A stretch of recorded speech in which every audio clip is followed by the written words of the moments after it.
About to proceed. So this is the third class on al-Qawaaid al-Fiqhiyya, Coherence of Shariah, the legal maxims with Hanbali and other applications. And if you remember, the bird's view is important.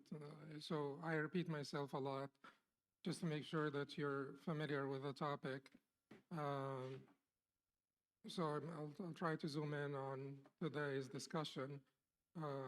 So al-Qawaaid al-Fiqhiyya, the legal maxims, we said that we will divide the book into 4 parts. The first preliminary section of the book will be on introductions.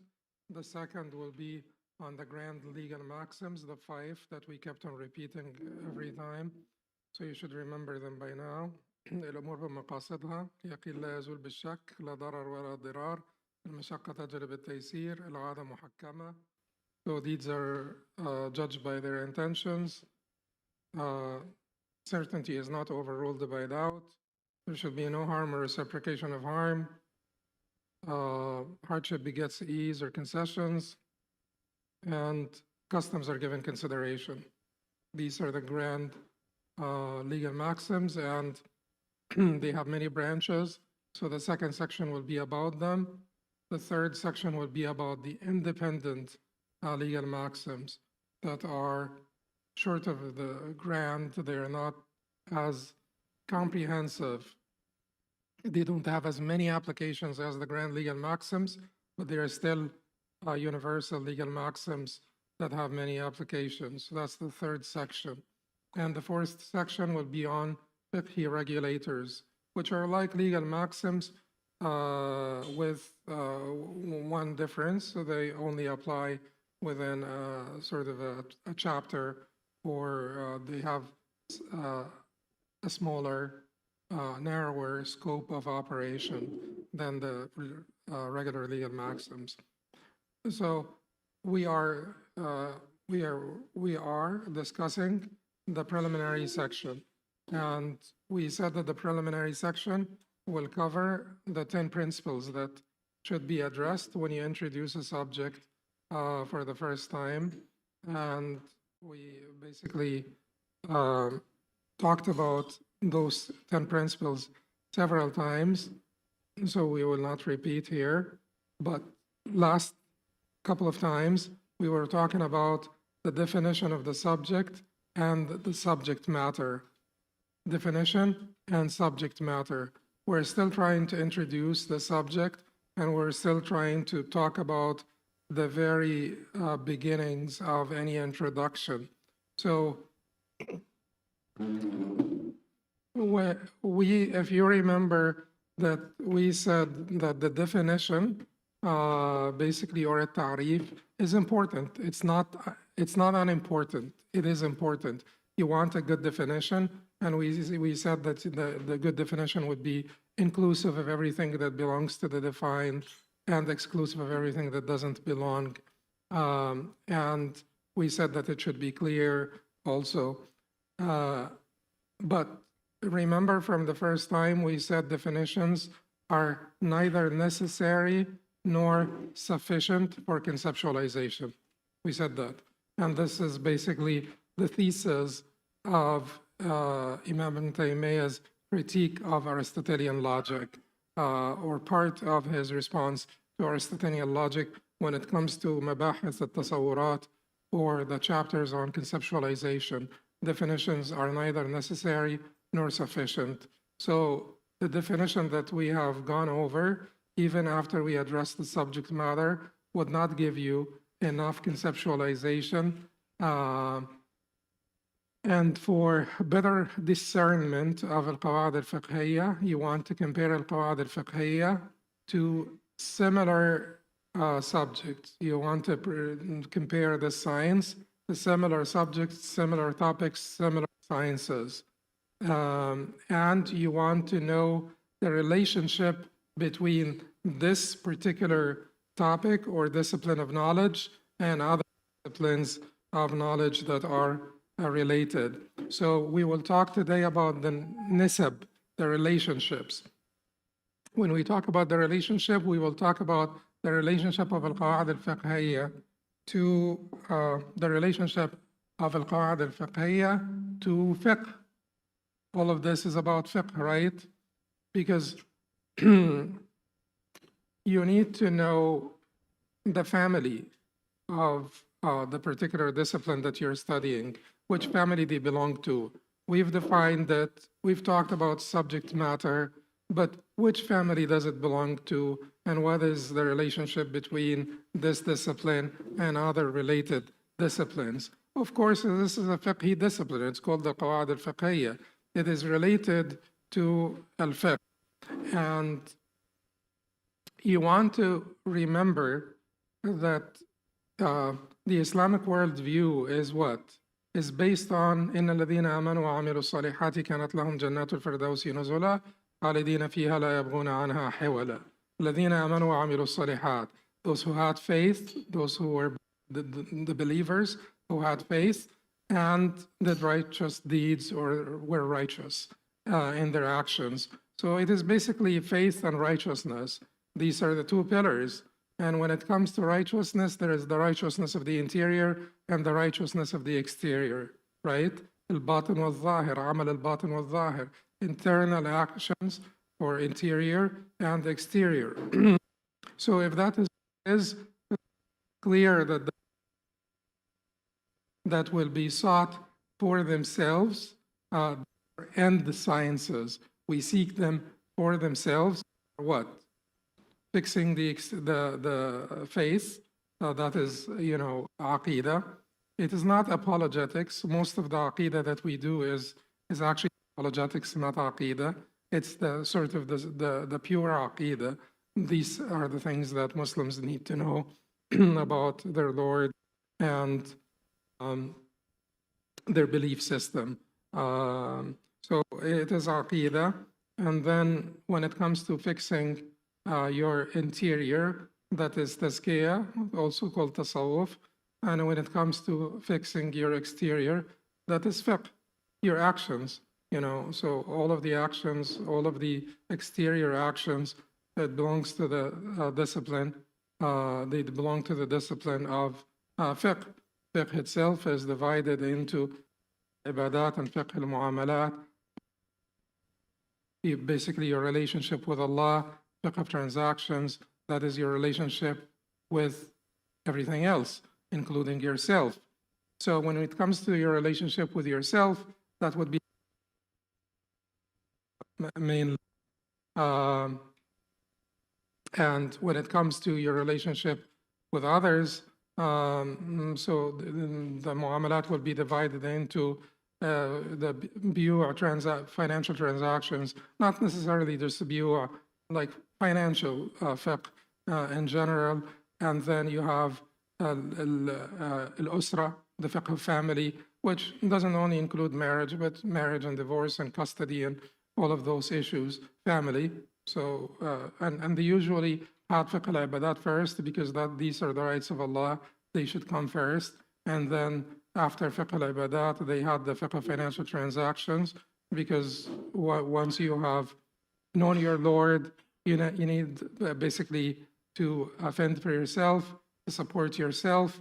And once you have been capable of supporting yourself, they move on to fiqh al-nikah, or the fiqh of family, because now you should have a family.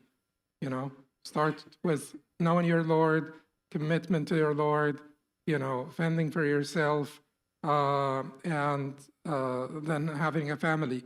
And they after this, they will add fiqh al-qada' wal-hudud wal-jinayat and so on.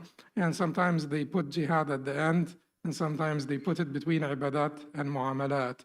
So they say that after Allah fulfills His favor on you, so now you've been able to support yourself, you have a family, and so on. Then you transgress, and that's where most of the people comes after the favor is completed. Allah's favor is completed on them. Then you need qada and hudud and jinayat. You need the fiqh of penalties, punishments, judiciary, and so on, to basically deter transgression.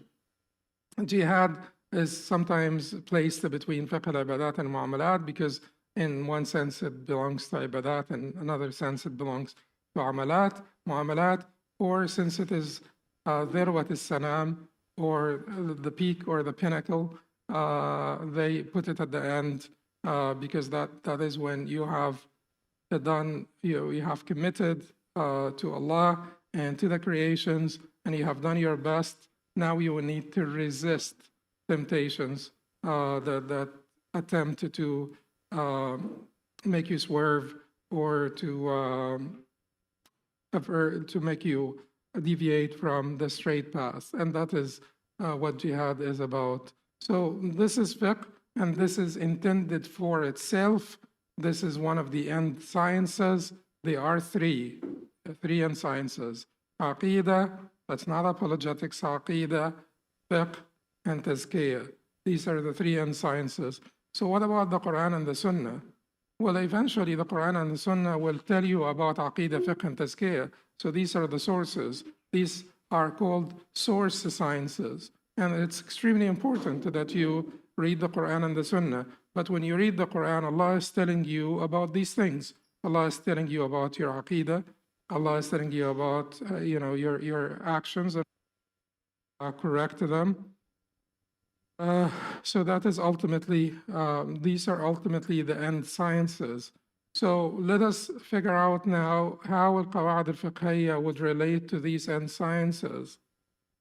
It is a subsidiary or subordinate branch of fiqh, subordinate to fiqh. It is subordinate to fiqh. It belongs, it's related to the fiqhi sciences or the legal sciences, subordinate to fiqh. Subordinate to fiqh. And what are the other legal sciences? What are the other legal sciences? So we have different groups of legal sciences. Once you've mastered them, you have mastered fiqh. They belong to these groups. The first thing is usul, which is basically principles of jurisprudence. Principles of jurisprudence. It's ilm usul al-fiqh. Right? And it is an important science. Why? Because it is basically the discipline that will enable the faqih to extrapolate or to deduce rulings from the detailed evidences. So it's a foundational science. It is an important science because it is the science that examines adillat al-shar' al-ijmaliyya, or the evidences of Shariah, Quran, Sunnah, Ijma', Qiyas, and so on. And it's the science that shows you how to basically deduce rulings. And we will come to talk a little bit more about. Related to usul al-fiqh is ilm al-maqasid. Maqasid are the objectives of Sharia. So this is related to usul al-fiqh. In fact, ilm al-maqasid belongs, ilm al-maqasid is an important science. It's an important discipline of knowledge. However, you will not find people who are basically authoring on maqasid. Before Imam al-Shatibi, rahimahullah, you didn't find people authoring in maqasid per se, because in reality, ilm al-maqasid belongs under one. So when we talk about ilm usul al-fiqh, ilm usul al-fiqh is about what? Giving you the tools to deduce rulings from the detailed evidences. So it is the mabahith, or the different topics of ilm usul al-fiqh, will have to do with al-mustathmir minhu, tariqat al-istithmar. So it has to do with al-adilla, evidences. It has to do with al-ahkam, rulings. And it has to do with tariqat al-istidlal. Al-istidlal, which means a deduction. Deduction, how to deduce rulings from the evidences. And it has to do with the al-mustadil or al-mustathmir. Mustathmir comes from what? Thamra is fruit. Mustathmir is the one who picks the fruit. It's the mujtahid. The mujtahid who eventually will be able to extract rulings from the evidences through a known process of deduction or istithmar. Okay, so that is the mujtahid. That is what Usul al-Fiqh is about, isn't it? It's about these things. Under al-Adilla, you will find al-Qiyas. And under al-Qiyas, you will find Mabahith al-Illa. Qiyas, which is analogy, or analogical deduction. Analogical deduction, okay? So that's al-Qiyas. Under al-Qiyas, you find certain mabahith that are called mabahith al-Illa. The Illa would be what? The rationale, the legal rationale behind, the effective cause, the legal rationale, the manat of the hukm, and effective cause.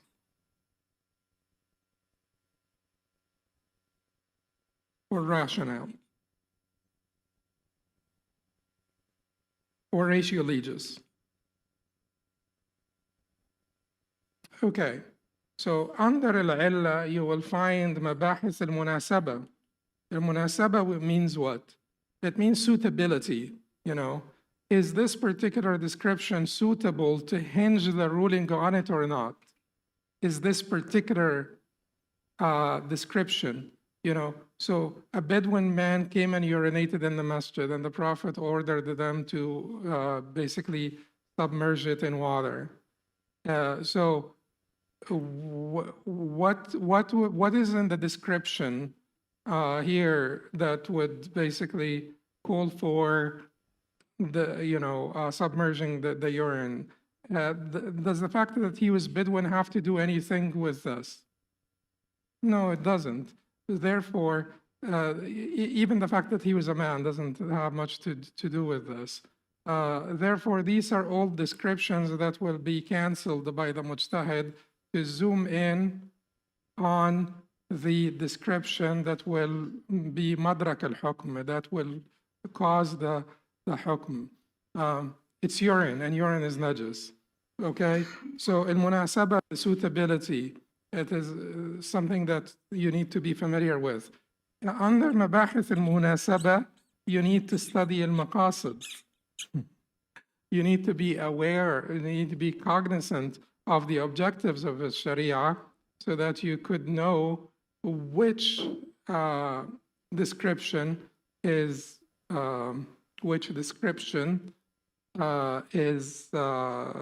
consequential and which description is inconsequential, tardi, inconsequential. So this is where maqasid, this is where maqasid belongs. Am I trying to belittle maqasid here?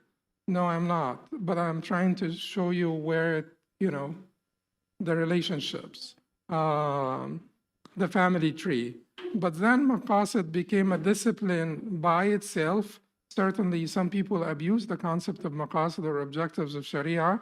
That is why if people are not grounded in the Qawaaid, all of the Qawaaid al-Maqasid and Qawaaid al-Fiqhiyya and so on, they will end up abusing the concept of al-Maqasid. Because if Maqasid al-Sharia are to preserve life and preserve the religion or people's faith, life, intellect, progeny, property, and some people add honor, and you may say that it belongs to the same category as progeny. But anyway, if the Sharia is after preserving essentials, after preserving these essentials, how do you differentiate Sharia from anything else?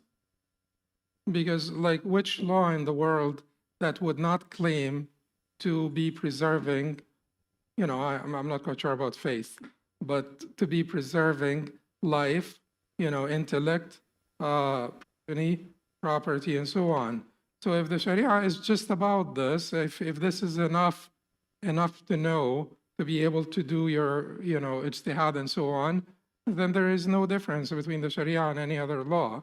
But you'll have, the Sharia does not only point to the objectives, but it gives you a roadmap how to get there. If you take the objectives and throw away the roadmap, this is unfair, okay? So anyway, so you have al-Usul, you have al-Maqasid, and you have a bunch of sciences that are called al-Takhrij, علوم التخريج. Al-Takhrij. Takhrij would be translated as extrapolation. Extrapolation. Which means what? These are, if you don't study this, but you're smart enough, it will be in your brain. But if you study this, certainly it will help you. It will help you have a grasp of these concepts. What do we mean by extrapolation? So you have usul al-fiqh, right? The fundamentals or the principles of jurisprudence, and you have the detailed rulings. You have fiqh, you have the usul, you have fiqh. So takhrij or extrapolation is when you extrapolate the branches from the usul, the furu', the detailed rulings, the principles of jurisprudence. They will show you. So, certain books will show you. So the Hanafis, Malikis, Shafi'is, and Hanbalis, they disagreed over this, and they will trace it back. They will say they disagreed over this ruling. They will trace it back to their different usul that resulted in this disagreement. Their different usul that resulted in this disagreement, because the disagreement between the scholars are not infallible. They make mistakes, and sometimes they're inconsistent, and they can sometimes have double standard. They're human beings, but they're great human beings.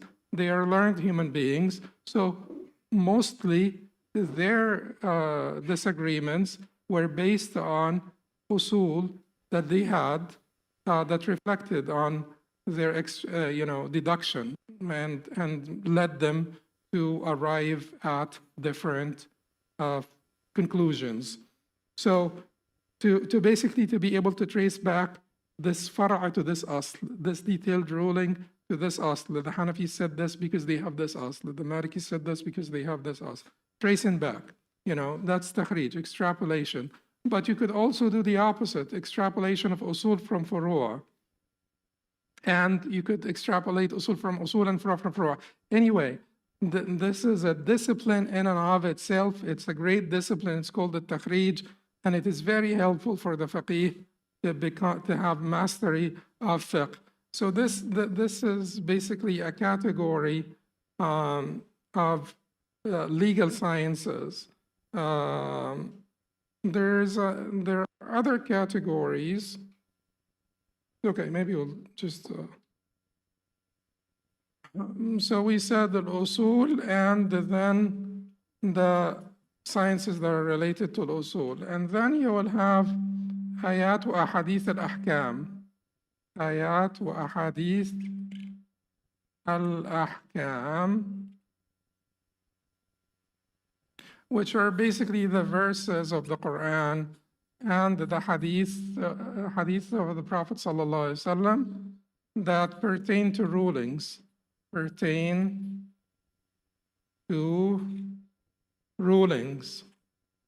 And these are considered one of some of the disciplines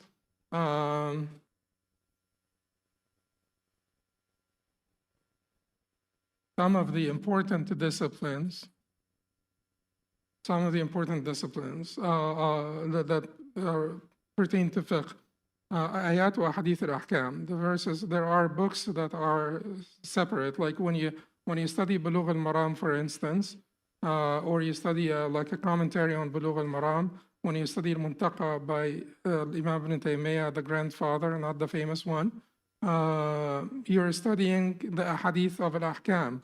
And then there are ayat al-ahkam, and even the tafsir of Imam al-Qurtubi rahimahullah is mainly about al-Ahkam. It's to a great extent about al-Ahkam. So, and there are different books. Sabuni, Sheikh Sabuni, rahimahullah, had a very nice book on Ayat al-Ahkam for the beginners. They can benefit from it a great deal as well. So this is another category of fiqh sciences. And then you have one category that is called al-Fatwa, al-Qada, and the Siyasa al-Shar'iyya. Siyasa al-Shar'iyya. Fatwa is fatwa, issue an edict. Qada is judiciary. Siyasa al-Shar'iyya, how would you translate the Siyasa al-Shar'iyya? Siyasa al-Shar'iyya would be, my preferred translation is Sharia compliant politics. Sharia compliant politics. It is not Sharia politics, it's not Shariah politics, it's Sharia compliant politics. Okay, and then the legal basis.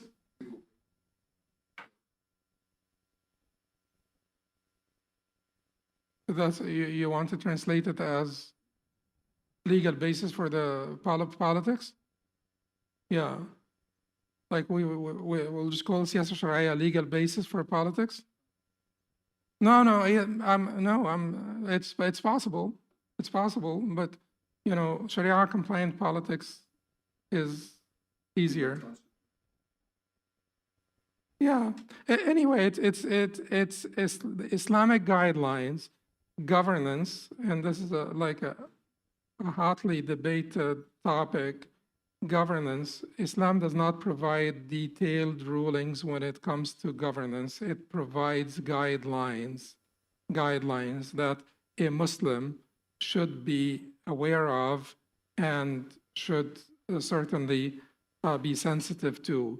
But does Islam provide detailed rulings when it comes to governance? No, because that's part of the genius of Islam, is that when things are fixed and constant, it provides a great deal of detail.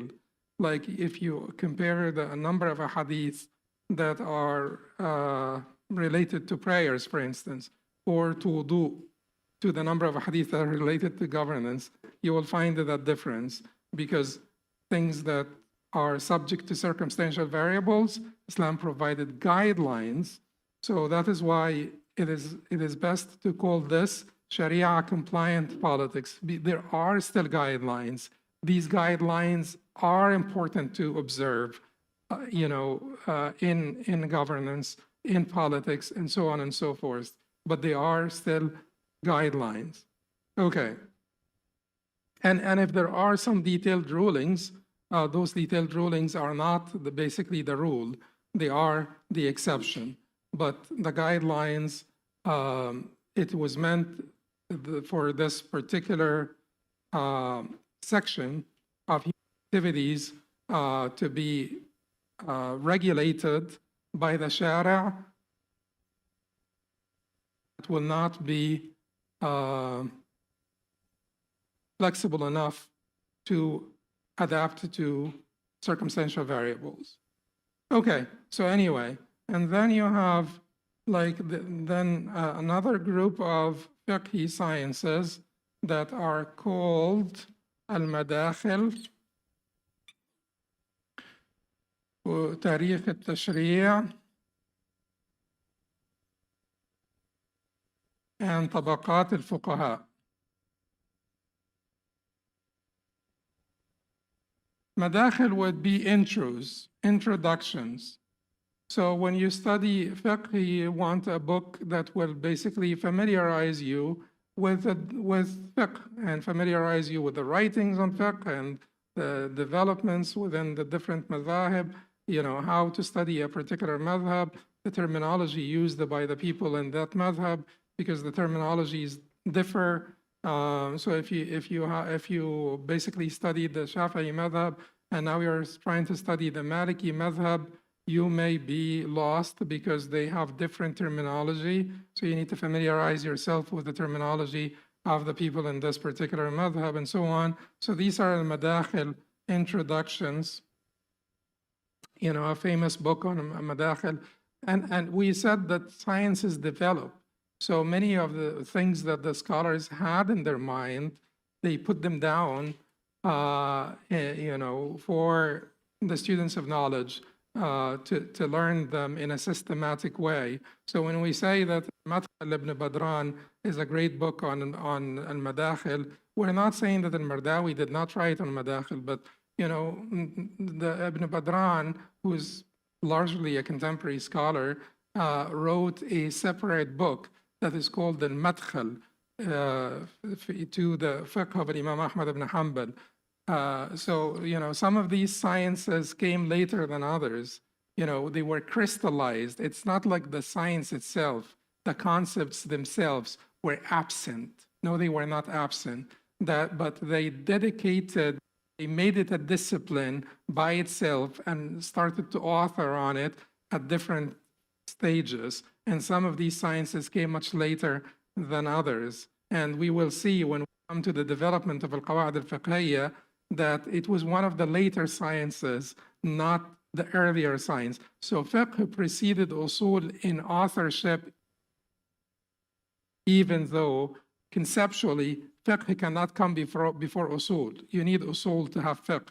You need the principles of jurisprudence to be able to use rulings from the detailed evidences. But in terms of authorship and being a discipline by itself, we see the wada of usul al-fiqh, the founder of the science of usul al-fiqh is Imam al-Shafi'i in his book al-Risala.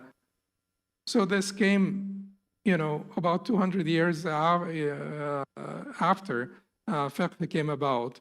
So that does not mean that usul, but the authorship, this made a discipline of knowledge later.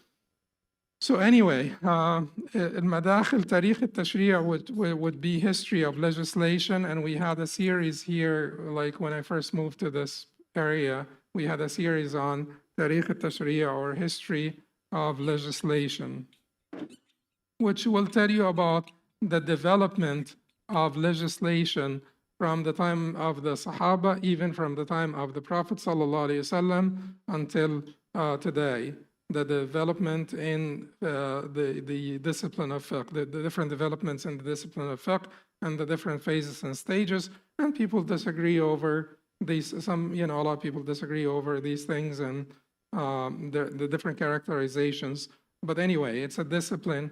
It's an important discipline. Tabaqat al-Fuqaha, which would be the layers of Fuqaha or the biographies of the Fuqaha. And if someone does not know the biographies of the Fuqaha, can they still be a faqih? They likely can be a faqih. It's not expected that someone is really a faqih in a particular madhab. Like it's hard to imagine that you'd be a Hanbali faqih and not know Ibn Qudama, the Imam Ibn Qudama, or a Shafi'i faqih and not know the Imam al-Nawawi. It's just hard. But anyway, it's not essential for fiqh in and of itself. And then you have a group of sciences that are most related now, which are al-Qawaaid, al-Furuq, al-Qawaaid, and I would say al-Ashbah wal-Nadha'ir. Qawaaid, the legal maxims that we're studying here, and al-Ashbah wal-Nadha'ir would be parallels and analogues, and we will come to the differentiation between them later. Al-Furuq, al-Qawaaid, al-Ashbah wal-Nadha'ir are more related to each other. And then al-Furuq, distinctions between the different applications. And then you have an-Nadhariyat al-Fiqhiyya, which is basically an-Nadhariyat, and that is legal theories.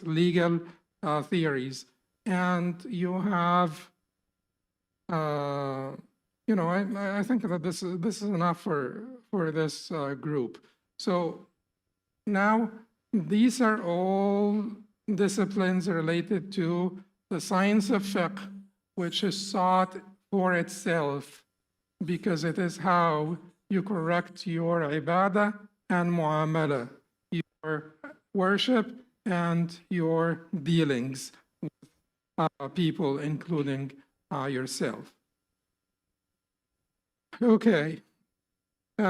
So we said that al-Qawaaid al-Fiqhiyya would be subsidiary to ilm al-Fiqh, or subordinate to ilm al-Fiqh. Subordinate to ilm al-Fiqh. Does that mean that the relationship between al-Qawaaid al-Fiqhiyya and ilm al-Fiqh is umum wa khusus mutlaq? Which means what? Umum wa khusus mutlaq means universal inclusion, universal inclusion, particular denial. Let me tell you, when you have, we talked before about something called al-Kulli wal-Juz'i, right? If you remember, al-Juz'i is the particular and the Kulli is the universal. What is the difference between universal and particular? Universal does not preclude ishtirak, that you have different members within the same categories. Different members within the same category. That would be universal. Particular, there is only one member in the category. One member in the category. So Muhammad is a particular entity. This Muhammad is a particular entity. So this would be like a dot, and this would be like a circle. If you say this is a particular and this is a universal, the relationship between the particular and the universal can be one of two things. This is either here or here. If it is here, this is umum wa khusus mutlaq. This is universal inclusion. So the kulli, the juz'i is a member of the kulli, just a member of the kulli. And if it is here, it's called tabayun, variance, okay? But when you have a kulli and kulli, when you have two kullis, kulli and kulli, so you have a kulli and you have another kulli, okay? So this has members and this has members. The relationship between them can be one of four things. The relationship between them can be one of four things. We're trying to figure out the relationship between fiqh and qawa'id fiqhiyya now. Fiqh and qawa'id fiqhiyya. The relation, they're both kulli, universal, right? When we talk about qawa'id fiqhiyya, we're not talking just like about a particular, we're talking about something that's universal. And the same applies to fiqh. And the relationship between them can be one of four things. We have two kulli, or two universal categories. One of them is called tabayun, and that is variance.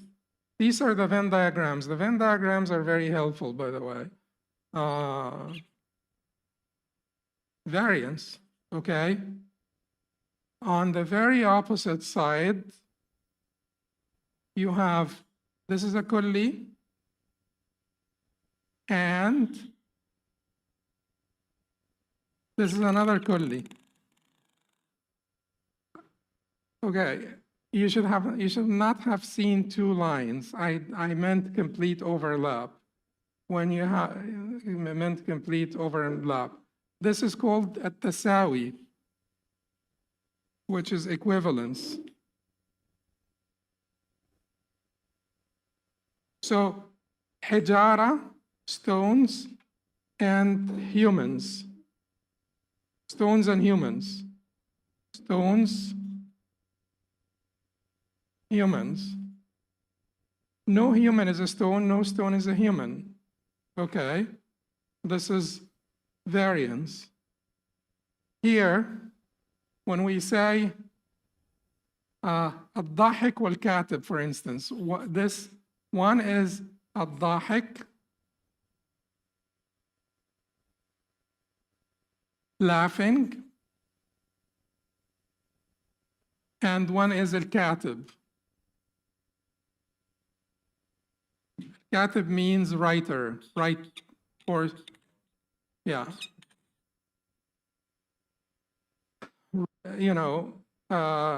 these two, there is a difference between al-mafhum, which is the conception, the notion. The notion is al-mafhum. The mafhum of al-dahik and katib, the laughing and the writer, is it the same? No. So why am I having them overlap like this? Because al-misdaq is the same. The denotation, there is a difference between notion and denotation.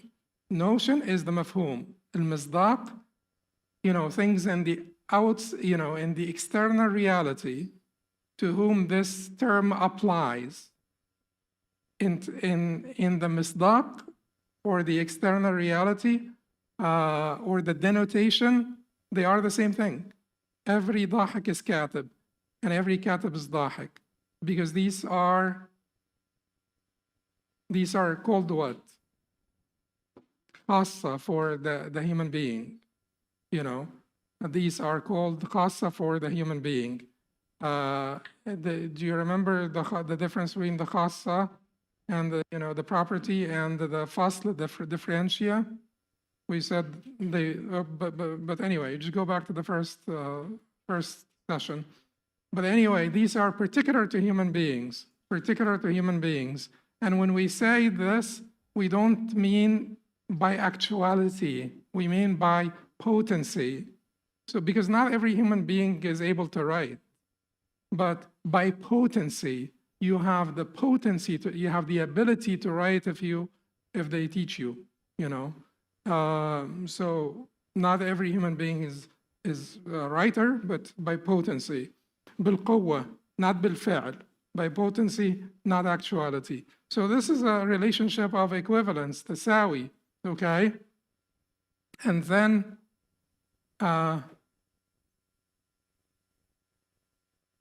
you have this relationship now.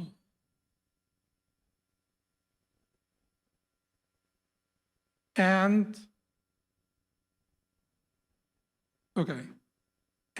this relationship, okay? So 4 relationships only. This is tabayun, this is variance, stones and humans. No stone is human, no human is stone. Here, if you say black and bird,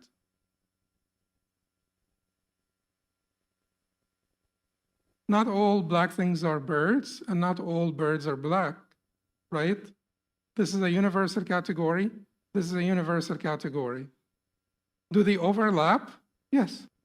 If you find the black bird, then that is the area of overlap. This is called what? Partial overlap in the Venn diagram, or intersection. Intersection. So you call it partial overlap, or you call it intersection. What do we call it? We call it umum wa khusus wajhi. Umum wa khusus wajhi. Why do we call it umum wa khusus? Umum means generality, khusus means particularity or specificity, wajhi in one aspect, from one wajh, from one aspect. So let's finish this. What is this? This is universal inclusion, or this is just complete inclusion. This is a kulli, and this is a kulli. So when you say hayawan and insan, animal and human, the insan belongs to al-hayawan, but so every insan is hayawan, not every hayawan is insan. Every human is an animal, not every animal is a human. So that's why we call universal inclusion particular denial. Some hayawan are not insan, but every insan is a hayawan. This is the universal, affirmative. Every insan is hayawan, and universal inclusion. And the exclusion here, or the particular denial, some hayawan is not insan. Some of the animals are not humans. And you can apply this to many, many things, So this is called the umum wa khusus mutlaq. Umum wa khusus mutlaq, absolute. So the relationship between them here is one is completely contained by the other. One is completely contained by the other. Would you say that al-Qawaaid al-Fiqhiyya in relation to ilm al-Fiqh is umum wa khusus mutlaq, universal inclusion, or would you say partial overlap, intersection? Who would say umum wa khusus mutlaq? One science includes the other. Okay, who would say partial overlap? Okay, and the rest are the rest are too afraid to say anything. Huh? What? The issue is wajhi, like this intersection, or like this. Okay, most of the people said it is umum wa khusus mutlaq. It's absolute inclusion, you know, complete inclusion. One includes the other. I don't blame you, because it would seem like this. It would seem like this. However, some of the scholars would say no, it is not umum wa khusus mutlaq, it is umum wa khusus wajhi. It is partial overlap. There is intersectionality here. But how come? How come? So when we talk about fiqh, there are some fiqhi details that do not necessarily, cannot be fitted under a qaida fiqhiyya. There are many fiqhi details that may not fit under a qaida fiqhiyya. You will tell me, fine, still applies. You know, there is, fiqh is larger and qawaid fiqhiyya is a subordinate science.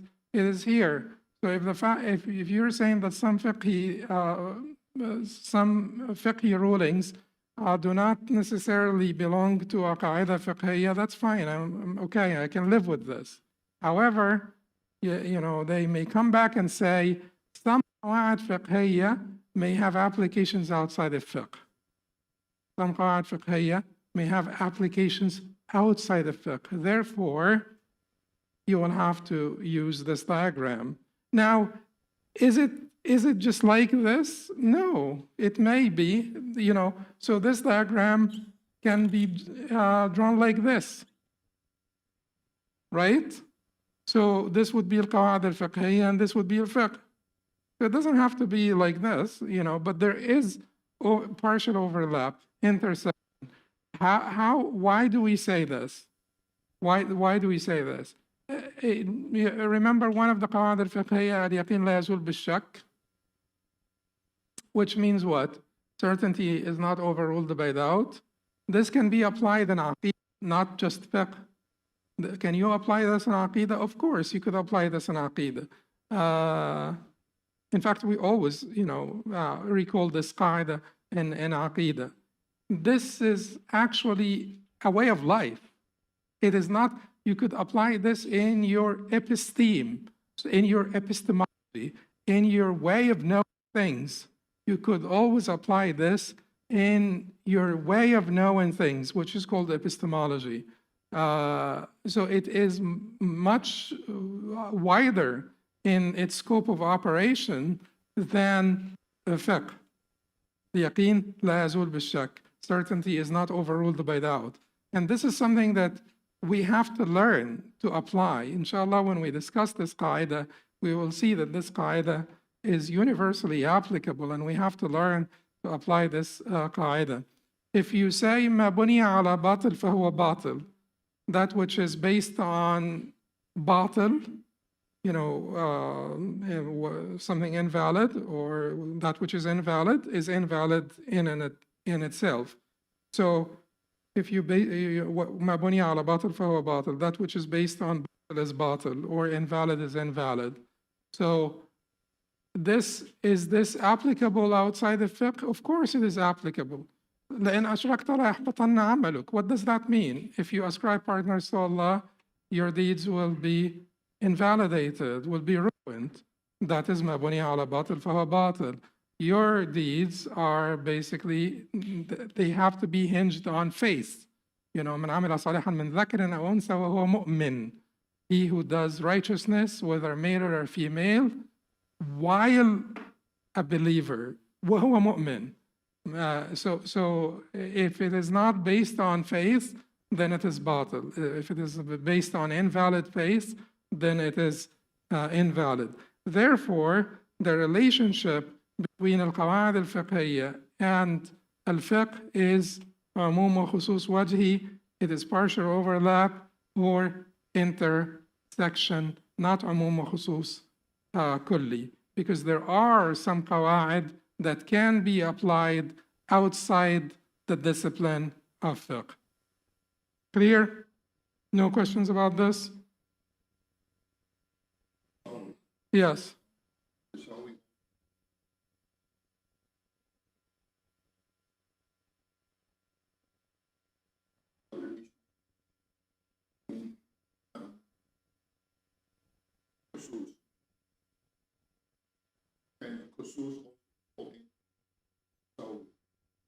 Can khusus fall into tasawwur? Well, these are all tasawwurat, you know, these are all parts of tasawwur. In order for us, the relationships are important for us in tasawwur. So khusus is basically specificity and or particularity, and umum is universality or generality. They're all part of the mabahith of tasawwur. They're all part of the concepts of tasawwur. Yeah. Yes.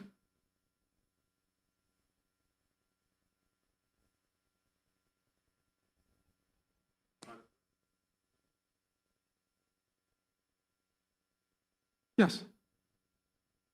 It works both ways. Not all rulings of fiqh are, you know, subordinate to certain maxims, and not all maxims do also have applications outside of fiqh.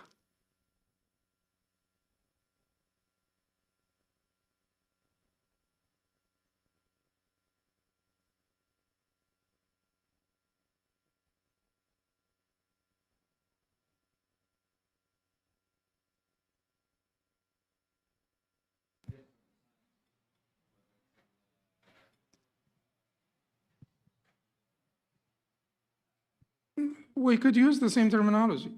We can use the al-yaqin بالشك. You could use the same terminology. When you say ما بني على باطل فهو باطل, to say that someone who does not have faith, their actions will be basically invalidated, that you could say ما بني على باطل فهو باطل. You could use the same terminology. Yeah.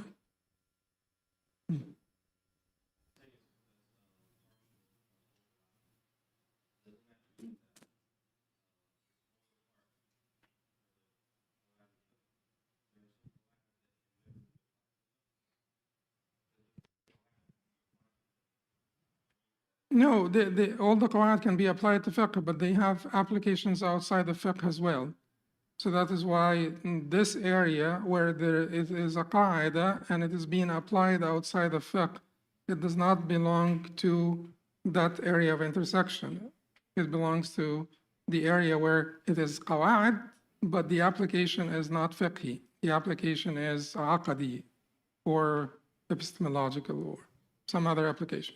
Inshallah, if the questions can be until the question and answer time, just Yeah. clarifications, inshallah. Jazakallah khair. Yeah, because I just wanted you to ask for clarifications, because certainly the questions, we will come to the segment for the questions, and there will be a multitudes of questions. But usually when we try to do this in the past to make it more interactive, we basically, it was like a disaster, because the question can basically derail us completely from the topic. So what I wanted to say here is, we're out of time almost. What I wanted to say here is, now it is important for us to make tamyiz or to distinguish between al-Qawaaid al-Fiqhiyya and related sciences. I'm going to take some time from, I just want to finish this. I have some time from al-Adab al-Mufrad. So you have al-Qawaaid al-Usuliyya. This is basically usul, principles of jurisprudence.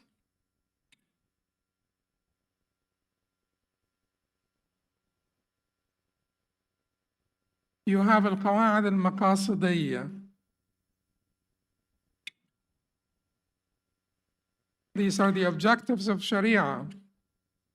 And the objectives, the science of the objectives, Sharia has qawaid, has principles. So principles of the science of the objectives of Sharia, principles of maqasid. You have al-Nadhariyat al-Fiqhiyya, legal theories, legal theories.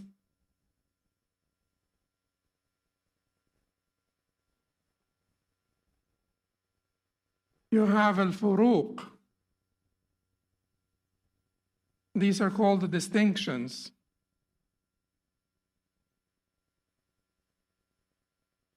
You have al-Ashbah wal-Nadha'ir.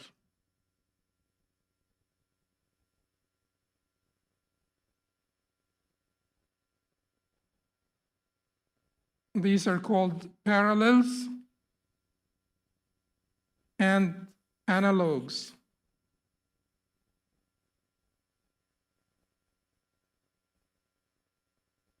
And then you have al-Madarik, legal basis. And then you have ad-Dawabit, the regulators, which we said are just like qawaid, but with with limited scope of operation. We need to understand the difference between al-Qawaaid and each one of these so that we can have complete tasawwur, conceptualization of al-Qawaaid.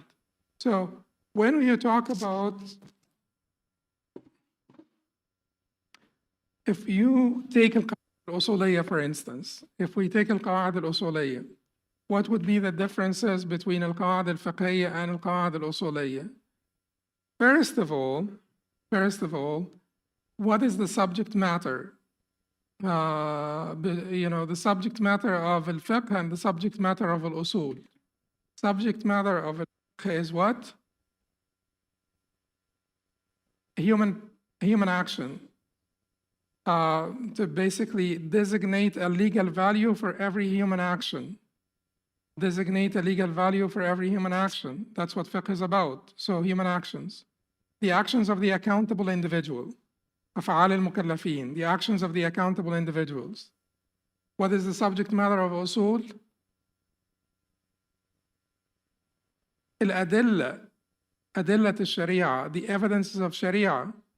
We are examining the evidence of Sharia, the Quran, the Sunnah, Qiyas, and so on, to show how to deduce rulings from these evidences.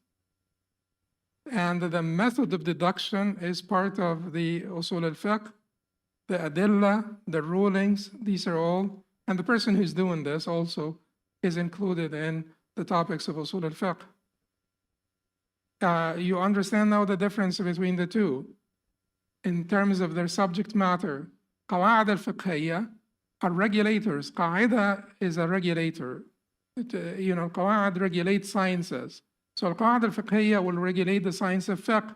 Qawaid al-Usuliyya will regulate the science of usul. If you understand the difference in the subject matter, then you have understood the difference between Qawaid al-Fiqhiyya and Qawaid al-Usuliyya. Which one, so let's go over some of the differences here that I mentioned. Where do we get al-Qawaid al-Usuliyya from? Qawaid al-Usuliyya come from where? Istimdad, from the language and reason. Language and reason. When we say ظاهر الأمر الوجوب, where الأمر يقتضي الوجوب والنهي يقتضي التحريم. الأمر يقتضي الوجوب ما لم يصرفه صارف of course، والنهي يقتضي التحريم.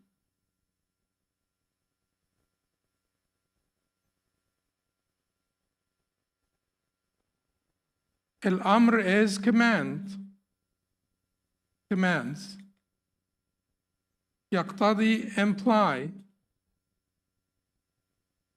وجوب is وجوب, being واجب, being compulsory, mandatory. Okay. Nahi, prohibition, implies tahrim, haramness. Okay. Who said this? The language and reason. Language and reason. Because al-amr in language is a demand from someone with authority it's an emphatic demand. It's a demand of action. And nahi is a demand of abstention from someone who has authority to give you an order, you know. So then it is the muqtada al-lugha and language and reason. So if your father tells you, get me a cup of water, if you don't get him a cup of water, you have disobeyed your father. This is consequential and unpraiseworthy. So al-amr should imply obligation or wujub unless ما لم يصرفه صارف, unless something diverts it from wujub to istihbab, to basically a recommendation. But the default for al-amr is al-wujub. This is qaida usuliyya. This is an usuli qaida. Because I take this qaida and make fiqh. That is why usul would come before fiqh. Now I will take this qaida and then I will say that aqimus salah, simply establish the prayer.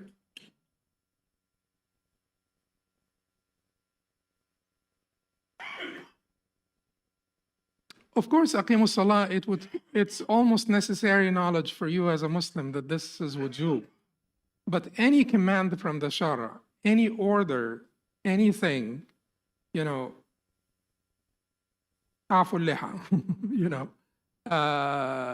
any command from the Shara would be indicating wujub until something diverts it from wujub. So I took it now and I applied it to this text of Revelation, because Allah did not say salah is wajib. Allah said, aqimus salah, establish the prayer. And, how did the fuqaha give that wujub value? One of the 5 legal values that we talked about before, Hanafis made them 7. So how did the fuqaha give that one category of values to salah? Through this principle, al-amri yaqtadi al-wujub. A command implies obligation or wujub. Legal maxims, you have to have tasawwur of how legal maxims developed. So, and where is the istimdad of the legal maxims? The istimdad or the source of al-Qawaaid al-Usuliyya is language and reason. Language and reason. We said, reason says, if your father says you bring me a cup of water and you don't, that's an act of disobedience. That's reason. And muqtada al-lugha. Okay, so now when it comes to al-Qawaaid al-Fiqhiyya, al-istimdad, we will talk about this in greater detail, but now we're just trying to sort things out. But al-istimdad of al-Qawaaid al-Fiqhiyya comes from your inductive examination of fiqh, the body of fiqh. Therefore, does it precede or follow fiqh? Follows. Qawaaid al-Usuliyya would precede because you need it to make fiqh. And then after you have all the detailed rulings of fiqh here, the fuqaha examine all of those detailed rulings. And then once they have found recurrence of a particular concept and they detect a pattern in the rulings, a pattern. Qawa'id al-Fiqhiyya are patterns. Once they have detected a pattern, they formulate it into a qaida. They formulate this pattern into a qaida. So this is called inductive examination, istiqra' of the detailed rulings, the entire body of fiqh. We're making istiqra', that is why it followed. And that's why when we talk about al-wadi' and tatawwur and the development of the science of al-Qawa'id al-Fiqhiyya, we will see that it came hundreds of years after fiqh. It followed. Now we have this body of fiqh, and we're examining the entire body of fiqh, and we're detecting patterns. These patterns, I would call them the threads that connect the pearls of fiqh. So there are many, many pearls, there are many detailed rulings, and you're connecting, like 100 of them with one thread. And you're saying these rulings are such because al-yaqeen la yazul bil-shak, or certainty is not overruled by doubt. So we established here a pattern. Now, can you go back and find substantiation in the Quran and the Sunnah for this qaida? Of course, many times. In fact, many of the qawaid are nas, a text of revelation, nas shari'i. So al-umur bimaqasidha, you could basically substitute with this with in al-a'mal bin-niyat. You could say al-a'mal bin-niyat. In fact, some of the scholars, for the blessings of the words of the Prophet ﷺ, just use al-a'mal bin-niyat instead of al-umur bimaqasidha. When you come to la darar wa la dirar, that's actually a hadith. La darar, that is actually the verbatim wording of the hadith. There should be no harm or reciprocation of harm. Now, when you come to something like al-yaqeen la yazul bil-shak, can you find evidence for this in the Sunnah of the Prophet? Of course. We will come to this, and we will say that when the Prophet ﷺ said, if you find something in your in your stomach and you are in your musalla, don't leave until you smell something or until you hear something or smell something.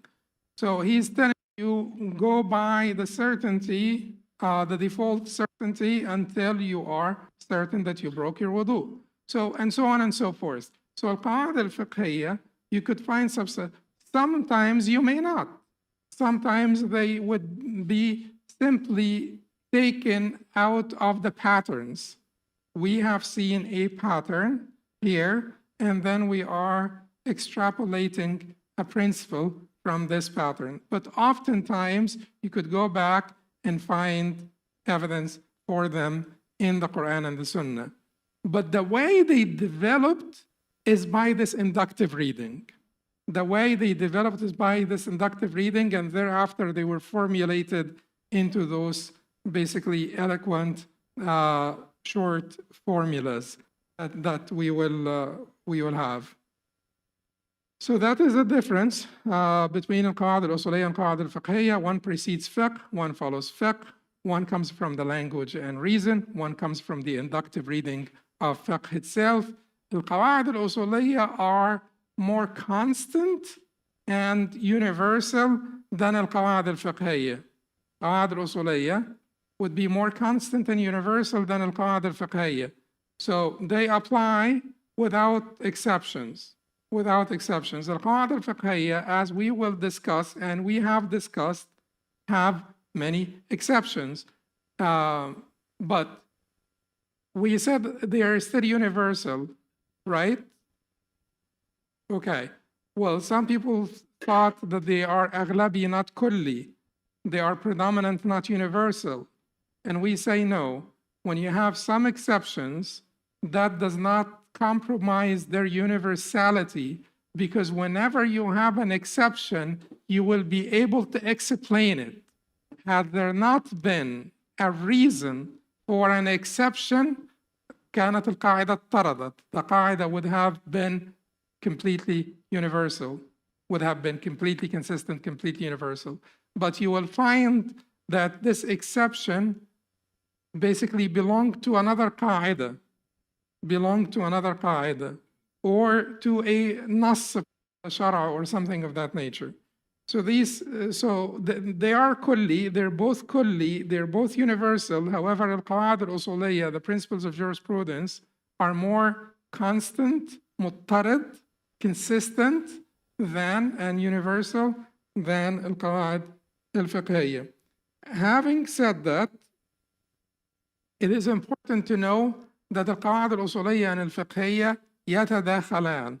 There is a great deal of intersectionality between al-Qawaaid al-Usuliyya and al-Qawaaid al-Fiqhiyya. And the same qaida can be used as usuliyya and fiqhiyya. When you say, for instance, al-asl fi al-ashya' al-ibaha,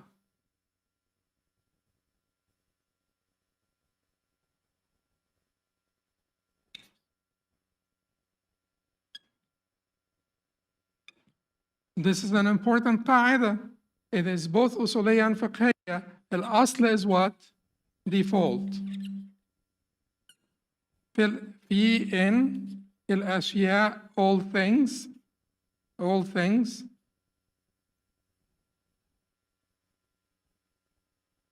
Al-ibaha is permissibility.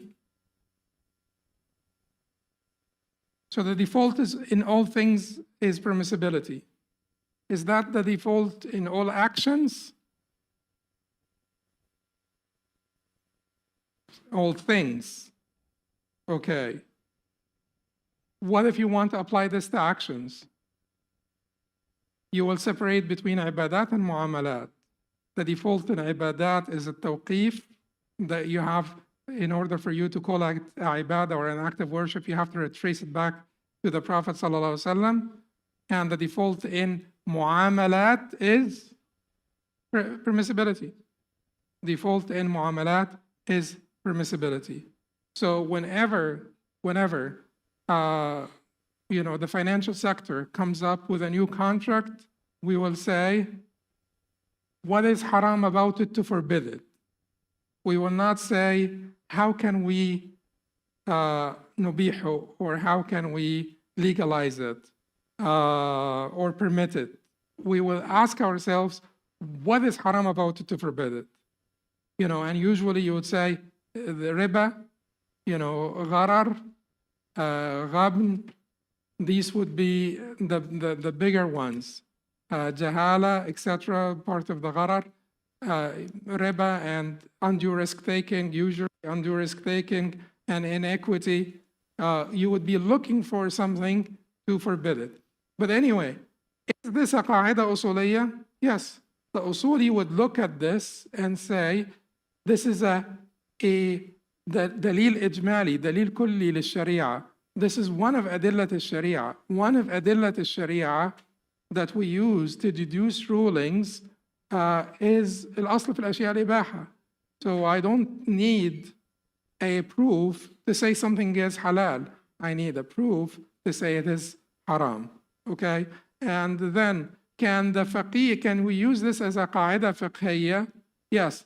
The faqih now who is using qawaid is not concerned about the higher level of abstraction, the adillah of al-shara in abstraction. No, they're asking him about crocodiles, or they're asking him about elephants.